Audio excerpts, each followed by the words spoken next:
Selamat malam Ibu, saya Claudio Terigan akan memaparkan hasil resume kelompok. Pertama, ruang lingkup dan strategi promosi kesehatan, jenis pelayanan kesehatan dan alur pelayanan kesehatan. Konsep ilmu masyarakat adalah disiplin ilmu yang memusatkan perhatian pada pemahaman dan perbaikan kesehatan dalam suatu komunitas. Fokusnya adalah pencegahan penyakit dan peningkatan kesejahteraan. Determinan kesehatan menurut WHO adalah faktor yang dapat mempengaruhi kesehatan masyarakat. Berdasarkan teori HL Bloom, terdapat 4 determinan di masyarakat, yakni lingkungan, perilaku, pelayanan, kesehatan, dan genetik, yang memiliki pengaruh besar 30% terhadap kesehatan seseorang. Oleh karenanya, perilaku pencegahan COVID-19 merupakan aspek penting dalam memutuskan penularan COVID-19.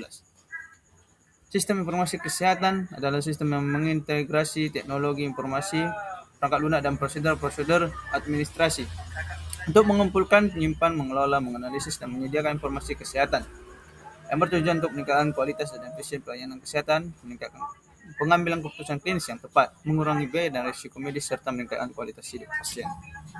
Ruang lingkup dan strategi promosi kesehatan sesungguhnya ada 4 determinan kesejahteraan menurut Bloom, yakni lingkungan, perilaku, kesehatan, pelayanan kesehatan, dan faktor genetik.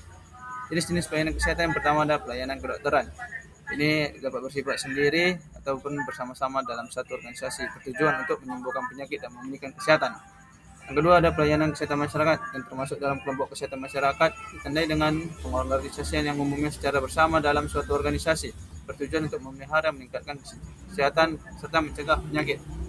Alur pelayanan kesehatan, yakni yang pertama alurnya adalah prosedur di setiap rumah sakit berbeda-beda, tergantung dari prosedur dan kebijakan masing-masing RS. Yang kedua BPJS, pasien BPJS akan dilayani oleh pihak RS apabila telah memenuhi segala persyaratan yang ditetapkan rumah sakit sendiri yang dikemukakan oleh Arif sesuai dengan buku berjudul Metodologi Penelitian untuk Ilmu Kesehatan. 3. Regulasi. Upaya melaksanakan program BPJS harus mengikuti prinsip-prinsip penyelenggaraan yang telah diatur dalam UU SJSN nomor 40 tahun 2004. Yang keempat ada kontribusi. Oleh karenanya diharapkan kontribusi dan peran pihak terkait, puskesmas serta balai-balai lainnya untuk pemerintah pusat, daerah, dan membantu kelancaran program BPJS ini. Baik Bu, sekian pemaparan materi pertama. Materi yang kedua, level tingkat pencegahan penyakit. Peningkatan kesehatan. Yang pertama ada konsep dasarnya, yakni penyakit ataupun sakit adalah kegagalan mekanisme adaptasi suatu organisme untuk bereaksi secara tepat terhadap rangsangan ataupun tekanan sehingga timbul gangguan pada fungsi ataupun struktur organ dan sistem tubuh. Penyakit adalah suatu keadaan terdapatnya bentuk gangguan pada fungsi tubuh sehingga berada dalam keadaan tidak normal. Faktor-faktor penyebab terjadinya adalah yang pertama lingkungan, kedua perilaku dan gaya hidup, 3 sosial ekonomi, 4 sistem pelayanan kesehatan. Tingkat pencegahan penyakit menurut Level and Clark, yang pertama ada peningkatan kesehatan, kedua perlindungan umum dan khusus, 3 menegakkan diagnosa secara dini dan pengobatan secara cepat dan tepat, 4 pembatasan kecacatan, 5 pemulihan kesehatan. Peningkatan kesehatan menurut upaya kesehatan masyarakat, yang pertama ada promotif, preventif, kuratif, dan rehabilitatif. Pemberantasan penyakit menular dapat dilakukan dengan 3 cara, yakni eliminasi, yakni manusia dapat dilakukan dengan melakukan isolasi ataupun karantina. Yang kedua, memutus rantai penularan, yakni menjaga imunitas tubuh pada host agar tetap optimal dan mengkondisikan lingkungan tetap baik. Yang ketiga, melindungi kelompok yang rentan, yakni upaya pemberantasan dan pencegahan terhadap penyakit menular.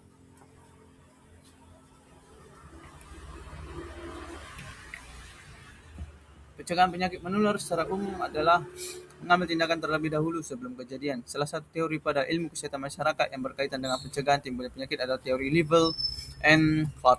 Pada 5 tingkat pencegahan penyakit. Dalam teorinya dikemukakan bahwa penyakit ini dapat dilakukan pada fase sebelum sakit, pencegahan primer, dan pada fase selama proses sakit, ini pencegahan sekunder dan tersier. Pencegahan primer disebut juga sebagai pencegahan tingkat pertama, meliputi kegiatan promosi kesehatan.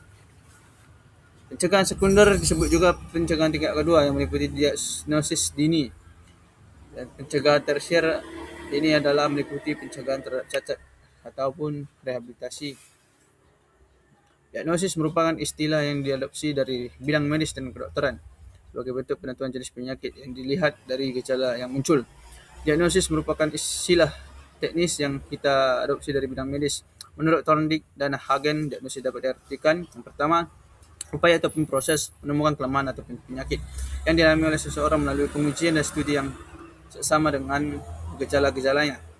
Dua, studi yang sama fakta tentang suatu hal untuk menemukan karakteristik dan kesalahan dan sebagainya. Keputusan yang dicapai setelah dilakukan studi yang sama atas gejala-gejala ataupun fakta tentang suatu hal. Pembatasan kecacatan menurut si Livell and Clark, yakni pencegahan sekunder, yaitu tindakan dilakukan untuk menghentikan perkembangan penyakit dan mencegah terjadinya kerusakan fungsi tubuh. Pembatasan kecacatan adalah tahap dalam upaya pencegahan penyakit bertujuan untuk mengurangi dampak lebih lanjut dari suatu penyakit agar tidak menimbulkan catatan yang lebih berat. Peran manajemen informasi kesehatan pada bidang ini adalah perubahan terencana dari gaya hidup dan kondisi kehidupan yang berhubungan dengan segala kesehatan melalui berbagai kebiasaan individu dan lingkungan. Promosi kesehatan adalah tindakan untuk memelihara kesehatan dan kesejahteraan pada individu maupun kelompok. Promosi kesehatan dapat melibatkan 3 tindakan, yaitu memberitahu masyarakat bagaimana cara hidup sehat, mengatasi masalah kesehatan yang terjadi di masyarakat, mengutamakan mencegah daripada mengobati penyakit. Promosi kesehatan menurut WHO adalah upaya untuk meningkatkan kesehatan melalui berbagai intervensi sosial dan lingkungan yang berdampak positif terhadap kualitas hidup serta pencegahan penyakit dan harus pengobatan dan perawatan terlebih dahulu. Baik Ibu, sekian pemaparan presentasi dari saya Bu. Selamat malam Ibu.